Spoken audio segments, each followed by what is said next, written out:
and they're actually going to take the Jarvan off the board. Now, this is something that Origen have prioritized throughout the playoffs so far. They love the flexibility that they can have between the top and jungle, and it's something that Cold likes to run into the Rek'Sai as well, which, funnily enough, they immediately ban off the board. Exactly. At that point, it's either you ban the Rek'Sai and you make sure that you get Cold a matchup that he's comfortable with, or maybe Cold starts to reach for something like that Skarner. So the jungle pools are obviously what both teams are focusing on here today, and Jankos versus Cold, very different style of junglers. Jankos, very explosive, gank heavy, whereas Cold is more of that cerebral, path-oriented jungler. And last weekend when these two teams met, Cold looked very good in that matchup.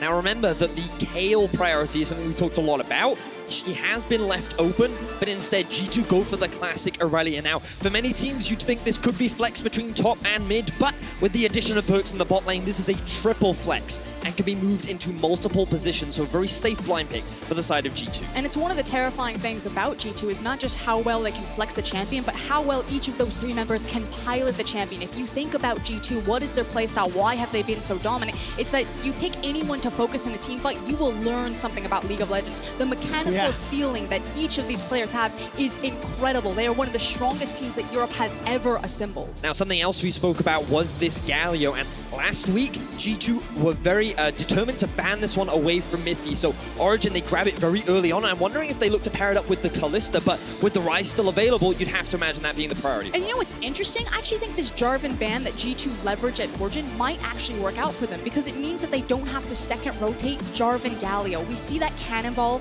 hard engage combo all of the time, but now that they don't have access to having Jarvan since it was banned away, it allows them to blind pick the Ryze from red side and deny it from G2. And ladies and gentlemen, Sona Taric. It is something that we talked about. It is secured in a combination with the Irelia, and I don't want to spoil things, but if you watched NALCS last week, this combo was deadly. I mean, it was pretty deadly in the hands of Origen yesterday when they won that second game against Fnatic. And the thing is, the moment G2 saw that Galio lock in, they're like, oh, you're not going to play Blitzcrank. So we're pretty confident in locking this one in because we think we're fine playing into that Galio bot lane. But with the Varus, there is a lot of setup on the bot side for the side of Origen, and they're going to still feel pretty confident that they can look to dive this and put it behind. And when we were talking about Sonic Taric, we did not want Origen to pull it because you're like, you cannot give a weak side of the map to G2. They will exploit you. Now Origen have this opportunity. We expect that Sona and Taric will get pushed in, that G2 will lose control over the bottom lane in the early levels of jungle. So all eyes go on Cold. You have the Varus, you have the Galio, you have so much priority to push down there. Can you as a jungler abuse G2, this small window that they've given you, before Sona and Taric take over team fights? Sometimes I would say maybe or no. With Cold, I say yes. This has been one of the best splits of his entire career, and you can see now the jungle pool continues to get pinched. The Sejuani taken away, Gangplank has now been denied in the second phase as well. Now remember, the Origen also get priority, so they get to choose their jungler, so they're not afraid to just keep banning this role out. Which is why I really like the Gangplank ban from G2 here, because it's saying, okay, our bot lane's going to be in a bit of a struggle situation, at least early on. Let's take away a champion that has a massive ultimate that can also contribute to the bot lane like the Cannon Barrage. And with the Akali ban, this actually suggests to me that Origen might look for a priority on Hecarim and then save their jungle for the final pick. Perhaps give Cold something like a counter. Because I think right now, the Origen, they have a lot of tools in their kit to just team fight. They can also play on multiple lanes. Like, there's a lot of options in their kit. If they just throw in the Hecarim right now, I feel like they have a fantastic dive bomb comp. But at the same time, you are drafting team fight into a Taric zone. I think it's just kind of that great mixture of having team fight presence as well as the side lane presence. And like you're saying, there needs to be an emphasis there because you are facing G2 with such a defensive line on Sona Taric. Yesterday, of course, it was Origen that ran that Blitzcrank into the duo in game one against Fnatic. That worked so well. But Vedius, you mentioned the dive bomb style comp with Nocturne being locked in for the jungle. Makes you think it's becoming maybe more and more likely, or at least can be powered up. If G2 are not grouped together, then that is where they can get picked off. Yeah, it's about making those picks, but if it does come to 5v5, if we are playing around the Baron and Origen are forced to try to make an assassination play with the likes of the Galio and the Nocturne, Cold needs to be far ahead on this champion to have any sort of kill pressure against the likes of G2's comp. G2, they have gone for the very early game focused jungler in the form of the Olaf. Typically does pretty well into the Nocturne as well. So they have a favorable jungle matchup and it will give them the ability to gain priority. And if they do pair this up with a Lissandra, which they do, it means that towards the top side of the map, G2 have a lot of control right now. Very strong 2v2 jungle and 2v2 top jungle means that G2 can just gain a lot of early map pressure. It also means that with this jungle matchup, you talked about the skirmish potential of Olaf, all of that advantage that Varus and Galio, Origen's bot lane, had over the Sona Taric can now be eliminated or at least contested. It's now about setup. The bottom side of the map isn't free-handed to Origen because they took a step back by taking a scaling jungle and Nocturne. And as expected there, Verius, the Hecarim is secured and locked in. So let's step back and talk about what we see in the greater scheme of things. You sounded a little nervous about this team fight combination from the side of Origen. Now you see both comps. How do you feel, Betty? Well, it's one of those situations where whenever you're running Sona Taric, I always ask myself how much damage they have, and then I remind myself, oh yes, once Sona gets like 2-3 items, she too actually has a surprising amount of damage in the late game. But when you are running like dive comps, the thing you always have to be mindful of is how quickly can you assassinate a target.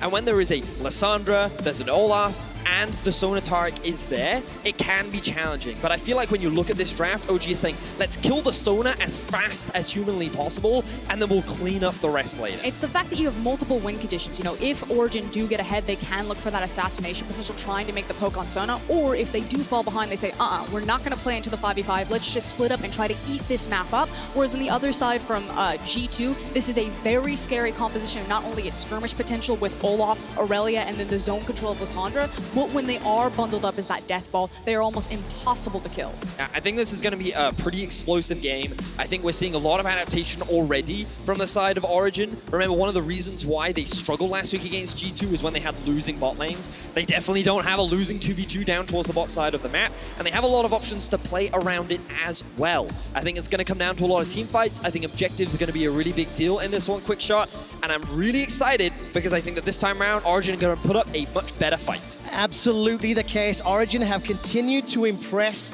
and continue to develop after each and every game and each and every loss. They have got themselves another shot here at G2, and more importantly, a shot at the title. It's the LEC Spring Split Finals between G2 eSports and Origen. Ladies and gentlemen, here at the Ahoy in Rotterdam, put your hands together for Game 1 of G2 versus Origen. If you guys are watching at home, just a quick update. And if you go check out twitch.tv/RightGames2, you can actually watch through the eyes of our Spring Split MVP in his very own POV cam. It starts here. The finals are underway for us, Skurin. What can we expect during the opening minutes of this game? I think all eyes are going to be on the early jungle pathing, particularly from Jankos, because he does have a lot of that agency on the champion like Olaf, versus Cold, who's going to be trying to play for control and playing for that level 6 paranoia. Yeah, I think the Nocturne wanting to get level 6 as fast as possible will be the most important.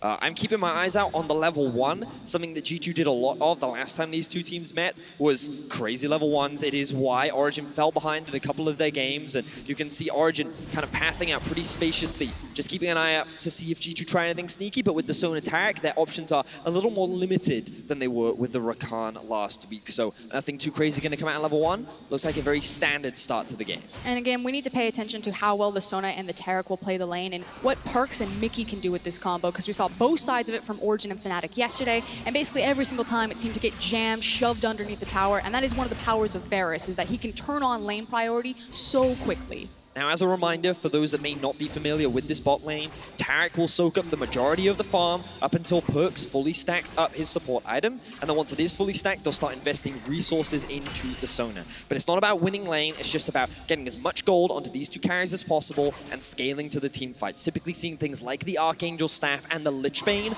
on the Sona, which is really when she becomes this powerhouse, providing a lot of utility, a lot of healing, and a lot of damage. Yeah, it's just that about that ability to kite back to absorb all of the damage. And with Origen's composition, again, if they don't get that initial assassination, the longer a fight stretches on, the more Taric and Sona will just take over everything. And one of the scariest things about Sona Taric is you might think that, oh, they've got no frontline, they've got no real tanks, so doing the Baron is difficult, but because of the amount of healing that this duo provides, it's actually very effective around the Baron, because they can actually stall it out for a very long time. So those Baron baits are very real and can be very, very very scary from the side of G2. Yeah, one of the nice things about Tarek is because he can reset his heal on the auto attack. Zyrene talks about this a lot. He can actually do a Baron with just 3 members as long as the Tarek and Sona are there. So again, if someone like the Aurelia or the Olaf even get ahead, G2 can actually just walk as a 3-man unit and do the Baron no problem. Long time away, that Baron at the moment. Cold is going to be making a small attempt at Wonder. No ward here from the G2 side, so Flash may be expanded. That's already done so. That's a very good double stun. That was truly a flawless duet. And it does expand the Flash, so successful gank from Coles. Now, in early levels, Hecarim, especially without a flash, typically gets pushed in. It's not until he hits that level 6 mark where he can really start to look to play the lane a little more aggressively. So that's why he's getting pushed in under his tower very early. I am surprised that Wonder didn't use his ward in the Tri-Bush. It's obviously on cooldown, so he used it elsewhere, either in the Pixel Brush or in the River Bush. But he was very pushed up, exposed to a gank. He was forced to flash away, which means that there's a slight advantage now for Alphari in this 1v1. And Cold could look to play around this top side of the map while the bot side is just slowly building up an advantage. But at the same time, notice how the Tarek and the Varus are actually very even right now in the lane. And it feels like both junglers are reading the same situation as Cold is sneaking in this back brush here. Oh, 2v2 on the cards. Yankos is coming out. Now the Undertow's available. Duet will not find a stun. That's at least a devastating charge. Continue to push forward. Wonder forced to dash to safety. The ignites. Oh, the burn is not going to be enough just yet. G2 first blood. The first blood king does it in the final. Disaster there for Origen. The fact that Alphari didn't have the mana. He had wasted a lot of those Qs trying to push forward the minion wave, and it felt like a bit of indecision. Is Cold there because they expect Jankos to be there to match a 2v2 gank, or is Cold there because they're just trying to help Alphari reset the wave to get a cheeky back off? It's one of those situations where because you have Ignite, you feel that you can look to win that 2 versus 2. And again, we don't have time, so another gank happening mid. Yes, we are. Nukedak has still got the flash available. Rune Prism will buy some time. Continues to escape for now. Throws down the Summoner. Teleport was just used and not going to be able to escape with his life. Phase Rush gets him just out of range. Beautiful stuff there from Nukeduck. Very patient playing. Notice how he held his ground, procced his Summoner spells, and then used the bonus movement speed from the Phase Rush, as you highlighted, Quick Shot, to get out of that situation. So still has his Summoner spells. Jankos looking to be very aggressive in this early game. And it feels like on a champion like Olaf, Avedius, that's kind of what you want to see, kind of what you want to happen. Cold did get that Summoner flash up top, currently level 4. Making his way to that Paranoia, but I want to see how and where OG decide to invest the resources once he gets access to that Paranoia. Now, a couple of things. We talked about how G2 are going to have full control over the top side of the map because their 2v2 mid and mid jungle and top jungle are very strong with the Olaf, and Jankos has been fully capitalizing on that. You can see he has top scuttle, he's been able to get this deep control ward in, but the problem for bot side is they actually got frozen, and this leaves them open to ganks. You can see Patrick has started to build up a gank. Oh, good damage onto Caps. This is OG on the board.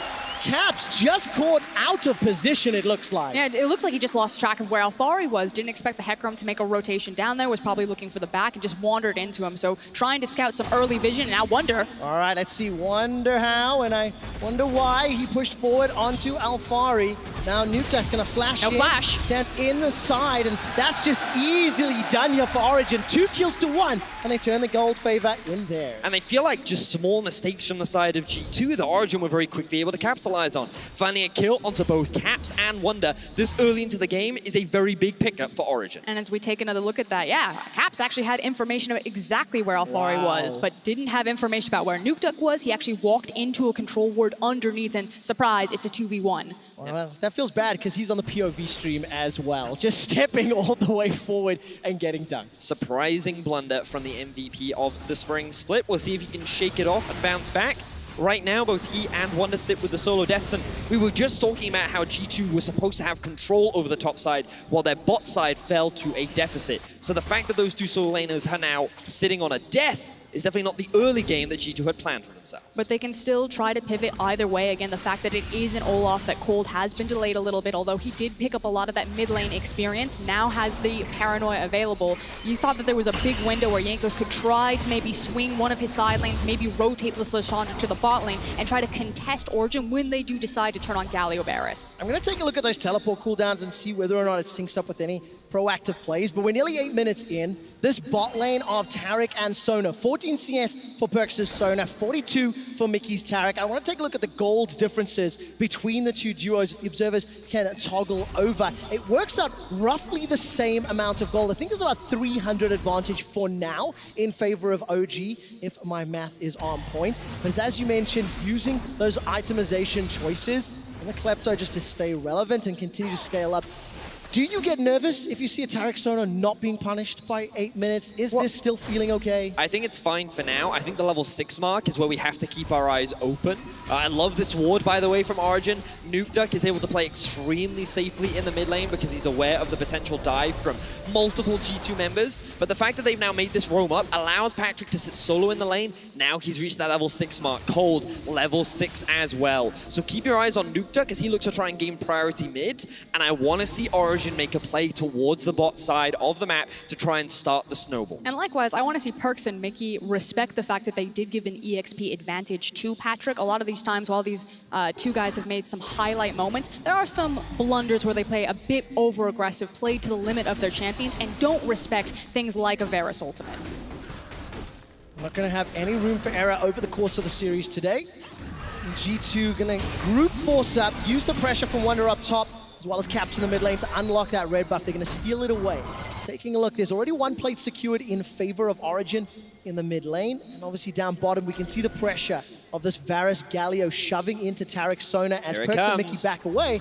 That Paranoia is available for a dive, but a very, very good ward from G2 spots it out. And they're frankly just rewarded with this pressure, not to just force the dive with the EXP advantage, but also the fact that it's a Mountain Dragon on top of it. So they say, okay, we don't need to go for the dive. Instead, we can just turn on this Drake. Now Perks has just hit level 6. Jankos is coming around the corner. Oh, Jankos may actually be close enough to contest. Patrick is split off from the rest of the team. He's going to get stunned up. Patrick's in trouble down bottom. Heroes Enders comes down, but that's one more for G2. Patrick's able to escape for now. The cleanse, as well as the Chain of Corruption, buys just enough time. But the Dragon is thwarted, and G2 get the kill. And now it's Origen with the mistake. They leave Cole to solo the Drake and don't respect Jankos' ability to just walk up and fight. Caps is in a position to help out Jankos, and with the numbers advantage, G2 come out on top. But it's a great read from G2 and something that you need to get used to with this team. We always talk about how methodical Origen are, but G2 are a team that believe that because they have the better players, they can look for 60% plays and make them work out. So they're constantly finding opportunities like that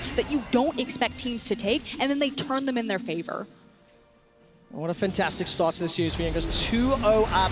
There's a lot of pressure up in the top lane. Alvari! Oh, he gets taken out by Wonder. There's a reply kill from Cole, but Wonder just dashes in, uses that Vanguard's Edge in his entire kit, and quite easily picks up the kill. Plus 20 CS, a kill and an assist to his name. Somewhat expected in the early laning phase. Aurelia does have a lot of power, especially against a Hecarim that doesn't have those items yet completed. But the fact that he was able to find what was effectively a solo kill, very impressive stuff, and speaks to the impressive split that Wonder has had so far. You can have a look at how he sets this up. If you land the stun, it becomes very easy to get that follow-up, and he has a red buff as well, so good stuff there from the side of Wonder. Yeah, and it's particularly on Wonder. It's hard to shine when you're on a team with the LEC MVP in Caps. It feels like every time you're talking about this team, you're talking about Perks and Caps and Jankos. And unfortunately, Wonder has fallen to the wayside a little bit in his praise, but I think he personally is the best Aurelia player on this team. I know, it's high praise. Very high praise. By the way, indeed. sorry, I just love the nuance. The best Aurelia player on this team. Yeah. Right? Like, that is a real thing that you have to talk about, especially when you look at the caliber of players on G2 eSports. Now, one of the things that Wonder also helped G2 out with is the fact that he drew the Nocturne ultimate, and at early levels, this is a very long cooldown, which means that the bot lane of G2 have nothing to really be afraid of because the risk of a dive is a couple more minutes away. So they're continuing to stall out, continuing to get to that team fight phase, which is ultimately where they want to get to. And it's not just about the fact that it impacts Cold on the Nocturne, but also Miffy on the Galio. And, you know, it's about how these ultimates are being used in tandem. So it really does put Origen on a timer for what they're able to eat on this map. Well, we'll see what Origen can do. They're currently even in gold, despite this advantage that Wonder sits on in the top lane. Plus 20 CS, you saw his at 15 averages there on the screen of 14. Lowest number of isolated deaths as well, so definitely plays very cautiously, but this is a very tense, very close start to the game, and it gets me very excited about the prospects of what Origen can do, because make no mistake, Origen are the underdogs this series, after seeing what G2 have done all split long, and how G2 played last weekend. But Origen have improved after every single defeat, and Vedius What a great analogy that just like Saiyans, OG come back stronger after every single fight. Yeah, they certainly do, and yesterday I feel like they demonstrated against Fnatic, and now we'll see if they can demonstrate it against the powerhouse of G2, a team that has received nothing but praise throughout the entirety of this split. And even though they struggled, they too have bounced back as well. Now we see Cold, level 6. We have the teleport from Alphari, but once again, Jankos is here. We look forward to the pressure here on OG to make the plays. Frosco, and looking at the available teleports, summoner spells, and knowing that Dragon is still available. I mean, this is super telegraphed from Origen. The fact that they also pulled Alphari, you can see Hecarim coming down from the mid lane there. They have all of their ultimates, so this is throwing down the gauntlet and saying, we are going to take this Infernal. You must, Mountain, you must fight us. Quick shot, you need to be ready because our fight's about to kick off. All right, here comes Caps. He's jumped into the fight. We'll be able to self-cast and survive a few seconds longer. The Onslaught of Shadows goes forward. There's the engage. The Vanguard's Edge goes down. And Hourglass will buy some more time. The first kill. Wonder onto Cold. Now Origen are running for their lives. Mickey gets Mithy. It's not done yet. The Dazzle finds a stun. Patrick's in trouble, but not dead just yet. Nukeduck's trying to turn this one back around. 3 on 4. A Gallop, a Trot to slot. Alphari gets at least one back. Now the Realm Warp will pick Elf some low health targets. Patrick jumps onto Perks. Perks is low on mana. That Song of Celerity will not get you away. Nukeduck prisons the rune of Mickey and turns it around. It ends up being a fight for Origen. And what looked like a close fight at the start turned so heavily in favor of Origen. Unfortunately for G2, they ran out of survivability tools, and that was their go window. Origen come out on top. It's the fact that the Sona and the Taric aren't ready for that. But again, it was telegraphed, and again, it's G2. You can see while players say it is sometimes greed. They knew that the fight was set up, they saw Origen make the rotation, and they chose to take it anyway. And we're going to get to see in this replay how talented Wonder is, because at the start of this fight, things did look dire. Caps engages before the Sona and Taric are really in position to provide that survivability. And you'll see here, he goes in, he soaks up a lot of the damage, and then keep your eyes on this Aurelia, the Wonder in the backline. He's going to land a beautiful ultimate onto multiple members. He's then going to buy time, and he's going to use his mobility to dance through the fight, chip apart some of the big damage dealers, but of course Alphari and Nukeduck still able to kite back, and then they can start to swing the fight back in their favor. Yeah, and Nukeduck, the big hero here, and also a huge beneficiary of all of this. The fact that he gets the shutdown on the Aurelia, and I believe is now sitting 3-0-3, and that's exactly what Origen need for this composition. Again, G2's 5v5 is only going to get stronger from this point, but if Origen's Nukeduck is ahead, their ability to play a side lane is something G2's comp cannot do as well. And now, after that fight on the bot side of the map, Origen immediately swap their duo up towards top. They secure the first tower of the game, and now they're looking to make a play for Rift Herald. So, quick shot, we have to look at ultimates. Is everything available? Are both teams ready to fight? No, not yet. Mithy does not have that entrance. Realm Warp is a few seconds away. We've just crested the 15-minute mark. Origen have got a tower advantage and 1,000 gold lead. It does not feel significant at all. And I'm still waiting to see what Perks and Mickey can do on this Taric Sona. You guys can vote which jungler you want to watch in the next game. Both of these junglers on the hunt for their first title. Jankos in particular, one of the longest standing members here in Europe, without a victory despite many attempts. Right, Mountain Drake looks to be the way of Origen, Rift Herald the way of G2. And it's an objective trade, so if G2 can actually burn this Herald in time before Origen are able to interrupt them, it's kind of them saying, okay, if we take this mountain, if we take the bot tower, we know that they're going to have Herald, but ultimately this unlocks so much Baron potential for us on this composition, especially when we have a Blade of the Rune King Spect Ferris. Also, it allows Origen to get priority on the mid lane. And so they had the ability to set up on that tower, but instead decide to back away. They're going to now look to reset. The map kind of returns to a neutral state. We've had a pretty exciting first couple of minutes. Quick shot and Frost. The game is kind of going somewhat as we expected. We kind of looked at G2 to play around topside. They made a couple of fumbles, but then their team fighting, their ability to look for opportunities was still very strong. Jankos being the primary engager, currently sitting at 2-0-2, while OG, they've been buying their time. They've been looking for these picks and still looking very prominent in these team fights. And Nukeduck really is the guy that is stepping up in this final, the guy that yet to find a title domestically, definitely wants it today. And that's kind of the questions that I had. You know, is a 1K advantage for Origen enough for the scaling of Perkz and Mickey's champions? I like that G2 have got a lot of their gold funneled on the likes of Aurelia and Olaf, so you're not just relying on Sona Tarek's damage in the 5v5, that they get to play true side support. But on Origen's side, I love the fact that Nukeduck was able to pick up those kills, and if the team fights go sideways, again, unlocks that side lane pressure for them. All right, Perkz instantly able to escape that chain of corruption. Obviously has that cleanse available to him, which he did use. And that means Patrick unable to find the follow-up. Now, OG are still playing very proactive. OG are still playing very forward. And they've got those first item spikes, as you can see on the end. But I want to point out the fact that Cold is sitting on the BF sword, so looking for the GA. That item is going to be massive because it's going to allow him so much freedom to dive into the back lane. Again, they need to find the assassination, and something like a GA might be the watershed moment for Origen in a team fight. Now, one of the things you talked about in draft as well, Frost, was Origen's ability to also play the 1-3-1. They can split up the map if they want to because they have both the Rise and the Hecarim, and they can just use Varus to just wave clear in mid. But with the Herald now coming out, OG being forced to group. All right, I feel like fight needs to get yelled. Cold is going to get zoned away by Caps and Yankos. Actually, Cold's going to be in trouble. Shroud of Darkness will buy some time. Looking at the minimap, Nukeduck pieced out, looked for a flanking opportunity, decided against it. And that's the thing, it didn't feel like fight. It felt like flank, Yeah. and it was a great read from both teams. Origen recognizing, okay, to start this fight, we have a champion like Hecarim. He plays for those flanks in the team fights instead of running front to back into a Sona and a Tarek. Whereas G2 read that, okay, we're hunting for the Hecarim, we're zoning away the fact that Nukeduck wants to cheat down, so both teams know exactly what the other wants to do. And then it just comes down to execution, doesn't it? If you have the read and have the understanding, who pulls it off better? And those are the best types of games. Well, let's take a look at that. As a momentary stutter, Wonder's able to flash away to safety. Alfari and Cold commit to their ultimates. So this is what we'll start to see more and more. As the map opens up and these outer towers start to fall, Origen will try to use the Nocturne ultimate to either come through the lane or come through the jungle and look for picks on the side. Forget the 5v5, forget the Sona Tarek double duo that creates so much chaos in these team fights. Instead, look for picks, find these small advantages, and then maybe look for a 4v5, maybe look for a 3v5 with your numbers advanced. And for me, that feels like G2 then need to grab hold of tempo, which means that they need to respect these minion waves. They can't be being dragged around the map where Origen are able to orchestrate these picks. They need to run into a lane, grab all of their members, and just hard shove something to get Origen to respond to them, to their pressure point on the map. But I think like one of the most challenging things that G2 are going to have to deal with is the wave clear from this Varus Galio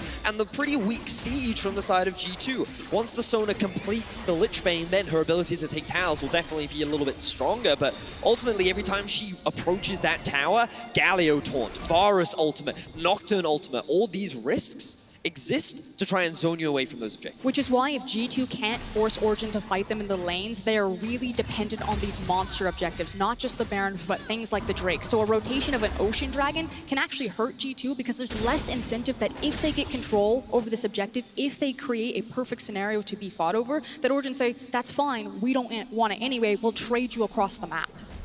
Keep your eyes on Nukeduck in the bot lane. Remember how we said that you can send Cold to join up with one of the side lanes? Nukeduck can do the same thing. This is something that they showcased during the regular season, having multiple members show up in a single lane. Oh, this time round there's no flash, but a very good stun, as well as a dash. Vanguard's edge will buy some time, but Wonder trying to escape with his life. Mithy's going to join the fray and the fight, and Wonder will lose his life. Caps is now on the wrong side of three members of OG. The root will catch out Alfari. Alfari's going to get caught out. This will be a 1-for-1 trade, and the kill is secured by the Captain Perkz. Ends up being a 1-for-1 overall, but now Origen can look to gain priority on the mid lane. If they can secure this tower, it's definitely worth it, but I don't think the minion wave is in the right place. And G2 actually equalize, so great teleport there from Caps to just buy time for the rest of his team to come in for the collapse. Also fancy footwork from Wonder to buy enough time that Caps could even get the TP down there. You can see the clear direction from Origen though, the fact that they were trying to use the Rise ultimate to just grab one and get the hell out of dodge. So we can see again here how Nukeduck weaves his way in through the fog of darkness, in from behind. Wonder, he feels like something is amiss, he's not entirely sure what, and he does what he can to just buy time for the teleport to come through. And to his credit, as you said, Frost, he buys a lot of time because you can see on the minimap the Olaf and the Tarek coming through. But just before Alfari can get away, he gets rooted up by Caps and locked down for the rest of his team to clean up. A game of inches in the execution to get Alfari out of there, and that is the difference between G2 and Origen the last time they faced. Well, it's just such a fantastic start to the series. We're about even on gold, 2 towers to 2, 6 kills to 8. Origen have the smallest of advantages across most of the metrics, but the 2 dragons will be pivotal. The next one will be Infernal, and OG have had slightly better decision-making around this objective. Now, one of the big complaints I saw from the fans yesterday was why didn't Fnatic buy any Grievous Wounds? Well, fans will be happy to see Morellonomicon completed second for Ryze in the mid lane. Those Grievous Wounds will be applied, that healing will be reduced from the side of G2. Very valuable as these team fights start to group up and occur, as the Baron is now on the board.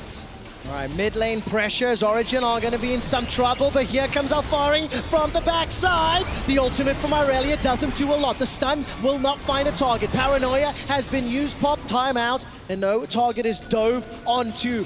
Crucial to note, both Perkz and Mickey held onto theirs. Yeah, and that's the key thing about G2. They are so good at not just blowing all of their ultimates, all of their cooldowns into a team fight. As soon as the defensive Paranoia came down so that Irelia couldn't leap forward, continue to find targets, didn't know what she was going into, they said, okay, don't waste anything else, hold on to the Sona and Tarek ultimate, and that means that G2 can't just, Origen can't just turn it back and look for aggressive play. It felt like a game of chicken. Both teams were saying, burn your ults, and neither one of them ended up doing it outside of OG using those defensive ones. And you're in this situation where neither team can make a move, but G2, they walk away as the happy team. They keep their mid lane tower alive. They can still group up, and they're in a position now to look for a re-engage. Look, 2 item spikes starting to come in across the board. GA picked up there for Cold. Rageblade picked up for Patrick as well. Rageblade being worked towards for Perkz. We've got Ludens and the Proto Belt for Caps. What I'm trying to say is the power continues to escalate. We are still very, very close as far as the game is concerned. And Baron and fighting around these objectives,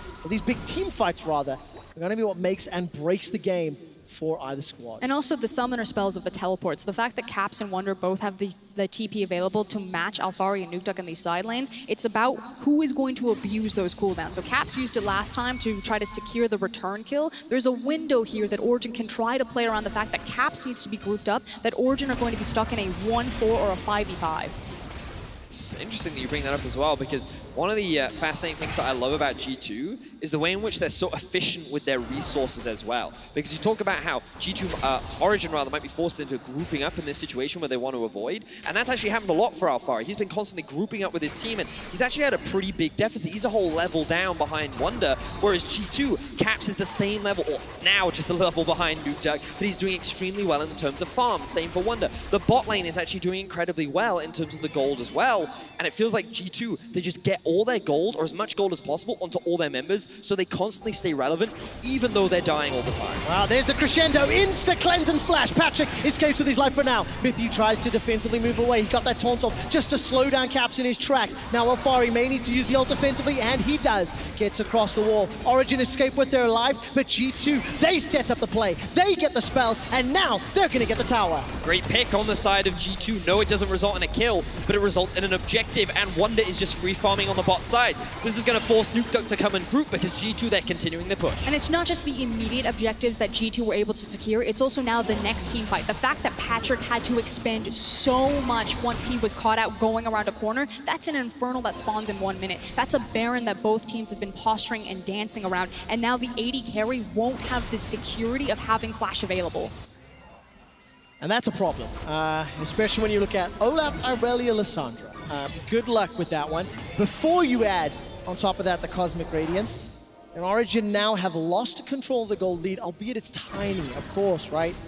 It's still going to be a few very big team fights. Perkz can use that Song of Celerity to escape. His crescendo comes available right now, but I'm impressed by Origen. They got smashed last weekend.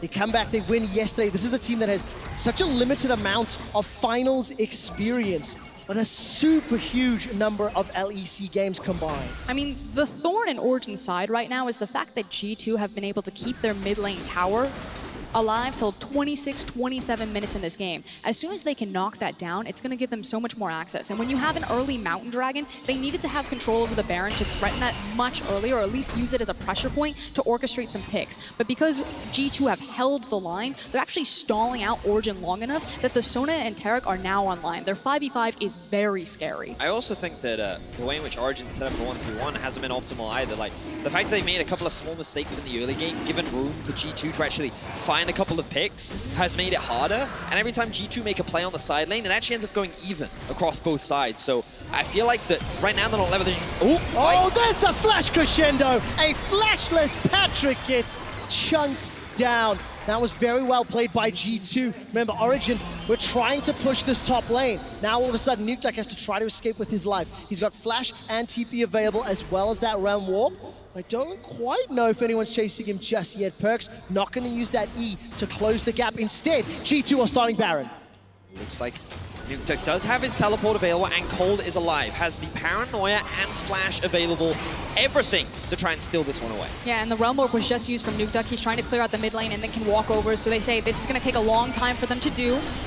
And it is getting very, very low. Nukeduck is sticking on the tower. He hasn't peeled away yet. That's a dash over the wall from Wunder. Wunder jumps onto Alfari. Cold is sitting behind the pit. Alfari runs for his life. That's the Onslaught of Shadows used. I'm waiting to see if Cold goes in. Mythi's in trouble. Mythi's dead. He's killed by Wunder. The Baron's inside the pit. Cold, can he steal it? No, he cannot. G2 get Baron. Cold goes down. Nukeduck continues to push in the mid lane, but it's G2 eSports in control. And we talked about the survivability that G2 have with this composition. Wunder was able to go over 1v3. Caps has now teleported in to try and cut Nukeduck off. All right, let's see what happens here. Nukeduck turns that around. Bramble back in the use for some defense as Wunder will join the fray. Nukeduck is going to be in a lot of trouble. It is just a matter of time before he gets run down. G2 take control. And it's the confidence of G2 to make these types of plays. You know, we always talk about the perfect Baron setup. You've got to have the deep vision. You need to clear out the blast cone. You never want to go for the 50-50 smite. But G2 are so confident that they can execute on this. The fact that they send Wunder over the wall, trying to find Cold, not realize he's on the top, to force away anyone else to get involved. And at this point, Origen are like, okay, high pressure situation. Can we make the right call? Can we make the right bet? And unfortunately, they bet wrong. Cold gets into the pit, but they cannot get the smite steal. Everything comes together for G2. Let's not forget this all started because they found that initial pick onto Patrick in the mid lane.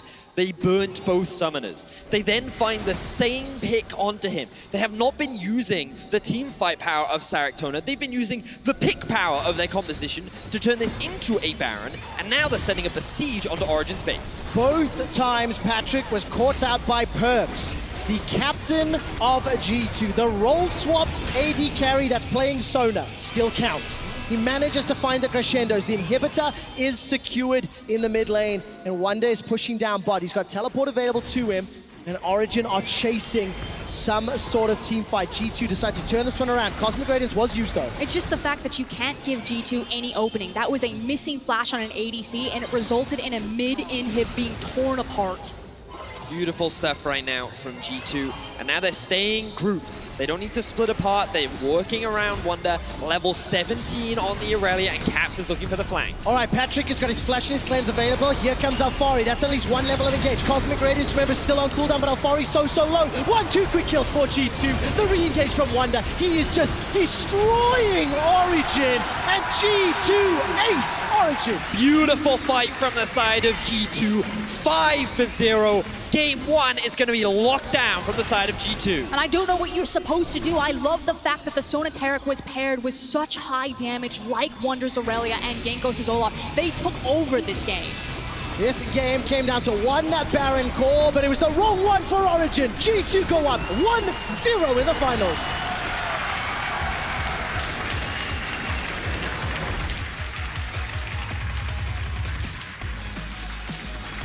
Look at Perkz and Caps. Caps might be the first European player to win a title on 2 different teams. Perkz will reach 5 titles if he wins. Jankos will get 1. G2 Esports 1-0 up, and that is a very happy, except Jankos squad.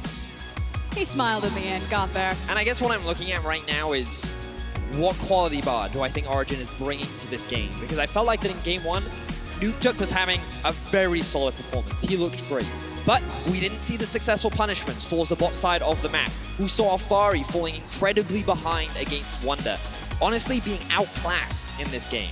And I feel like that if Origen fail to execute upon their win conditions again, it's going to look exactly like we saw last week from the side of G2, where they just continue to dominate their opposition. And I like the point that you brought up in-game, Vedius, this idea of the lane assignments from Origen, that while they had the ability to play to the side lanes, that they couldn't quite figure out what the right tempo and the pace for it was. And anytime they're trying to make up their mind, trying to decide where are they going to attack, what wave are they going to prioritize, G2 were already on the ball, looking for picks, punishing flashes, setting up barons, denying wards. This is a team that you can't give any time to breathe because it feels like they think and they react so much faster. I mean, if you step back and you look at that sequence of plays that led to Baron, that was the game-defining moment. Of course, it was because Patrick got caught by a flash crescendo, and whatnot. But how do you possibly start to evaluate those decision-making when you come into the next game? Well, I think the biggest thing for me, for Origen, is they now lock in blue side moving into game 2. Last week, they were red side 3 games back-to-back. And I think that having the priority in the draft, being able to draft the Sona Taric yourself, or force G2 to take it away, just gives you a little bit more options, a little bit more freedom in the draft. And I think that if they can get a little bit more standard game against G2, then maybe we can see a little bit more from them. I also want more agency from Cold. I want him to have an impact in the early game. And it doesn't have to translate to just, ganking repeatedly on the lanes, but the ability to skirmish and try for the Scuttle Crabs. Vision is so important for Origen, securing their lanes, allowing them to move freely in between them. Mithy is a hyper-heavy roaming support. Nukeduck loves to roam as well and play to the side lanes, but if Cold is relegated to his jungle, if they're not able to clear out those runways, then Origen seem to fall apart or slow down. Well, we'll find out what they decide to do in a moment. For now, G2 started the final with the win. To break down how they did it, here's our analysts. Thank you very much, Quickshot. Blink and you miss it. The first Nexus goes down for G2 Esports. And before we get into any replays we may have, at the end of that, you guys both just said G2 is so insane at this game. What is it about this game that makes you say that? I think there was a lot of it, and ultimately what it came down to was control. The control to slow down the game once you saw a Nukeduck with 4 kills, and then ultimately that Baron, where they just kept it at 2,000 HP, knowing exactly when they could burst that one down without risking the 50-50. I feel like we always saw this G2 that kind of rolled over the enemy with individual outplays, with team compositions that really didn't make sense together. They had a Jace up top lane and everyone kind of did their own thing. This is the G2 we knew in the regular split. But now we have a refined G2 that actually plays around the strategy and is so sharp to play to their win condition. We saw it throughout. They had a rough fight. Rise got ahead. They knew they didn't have to play around the split push. Right the moment when they saw Varus no cleanse, we know that we need to engage on him and take the Nashor, and they executed perfectly. Yeah, they did. So let's take a look at how it happened in the order of the game. Starting with, as you said, they got in a tricky position against Origen here when it looks favorable for them, but it turns around for Origen. Yeah, I mean, the start of the fight looks really good here with the flank initially from Caps, but then watch Wonder in this fight. The dive on in looks like he's going to be able to mop up and win this one out for G2, but Nukeduck went untouched and he was able to turn it around. I feel like the sidestep on the E that's going to save Wonder very, very soon right here is coming now. The sidestep, boom. That's clean, baby. Smooth. That is the Nuke that we know and love. He chases, he has a flash if he wants to pick up more kills, but it's fantastic that OG can go head-to-head in these team fights against G2. Yeah, I absolutely love it as well, but there is, of course, immediately then for me a bit of a reason for concern, right? Because coming into the series, you say Nukeduck is the guy that can stand up to Caps. Fair. Here he gets 4 kills. If anything, he should be in a great position. But what happens? Why can't they hold on to that advantage on Nukeduck? Well, they had the advantage the whole time, and that's what was difficult for me, because they didn't really convert it into much more. They had this super strong 1-3-1 that they were going to try to build upon, but immediately after that fight, G2 actually split the map. They went top for Herald, where they gave Origen the Mountain Drake after that, and actually slowed down the game a lot. Cold wasn't able to find as many plays looking for Nocturne ults around his side laners as I would have liked to see. I feel like these compositions is kind of the opposite of what they played in the first series, where OG was the composition they wanted to group and team fight and set up around the Nashor. I felt like what G2 did better, they created opportunities for themselves. They knew they needed to give up on side, they needed to group up, find the picks, and then just force the Nashor as soon as possible to use their composition. Something we talked about last week is the fact that they created diversion and then they hit on the side of the map that you're not paying attention. I think this, again, is one of those examples in which their decision-making is very, very clean. They see Patrick, they kill Patrick, and then they go for Baron. And then we see the control, how they pushed out Ryze earlier. Wunder jumps over the wall. They keep the Baron at a very, very, this limit here at 2K, and they remain so healthy because of the Taric and the Sona. Also, they keep it almost exactly at that health until it's time, and it looks maybe close for Cold, but you guys said no. They primed it perfectly for Olaf. Yeah, I think it's 11:59 at the end where he combos the E, the true damage on the Olaf with his smite as well to burst that one down and make it so that even Cold, though Cold got the timing right to flash into the pit, it was not enough to end up stealing it and trying to stall out the game for OG. Beautiful play from G2. Also, you know, interesting in the context of the development of a best of 5 that they come out with a composition which is a bit different from what we have come to expect of them. Of course, also with the Sona, Taric rather, bottom lane, and kind of a different style. And I think that gets in the mind of your competitor, right? The fact that you show this different thing that they couldn't have really prepared for. Sona Taric, I mean, they should have seen coming. They've got the Blitzcrank. But not versus G2. But that's the thing. They have the Blitzcrank, but they couldn't pick it. Because they first rotationed on red side as Origen, they went for the Galio, which you know is going to be a support. That's when G2 lock in the Sona Taric. If Origen hadn't gone for a support, I don't think we see that duo. So they put themselves in that position? I think they did. I mean, it was almost like G2 baited them into picking that. They left it open. I feel like at the same time, though, I think the Varus is a great pick into it because you have the CC and you also have the healing reduction on the E. I think the bigger issue when you look at the draft, I think, is the Nocturne pick because we needed something to snowball the Hecarim early because everything's going to come down to the split push. Aurelia could hold on strong and didn't really lose any towers, and I think that was the bigger issue when you play a 1-3-1 composition. Also, we heard it already from Frostkern as well. We need to see a little bit more from Cold. Do you guys agree with that sentiment? I agree. I think it's the champion, really, because Nocturne limits it. We saw there was a 2v2 top lane early on where he couldn't do much. They lost because it's Olaf versus Nocturne. You're not going to win that. All of the early game playmaking actually came from Alphari and Nukeduck roaming to each other's lanes. It was not Cold. So I want to see Cold on something like the Rek'Sai or the Jarvan. Elise, why not? I need early game playmaking, especially if there's a Sona Taric in the game again. Yeah, Origen, they have selected blue side for the next game, so we finally see a change up there. What do you think the planning is going into game 2 for them?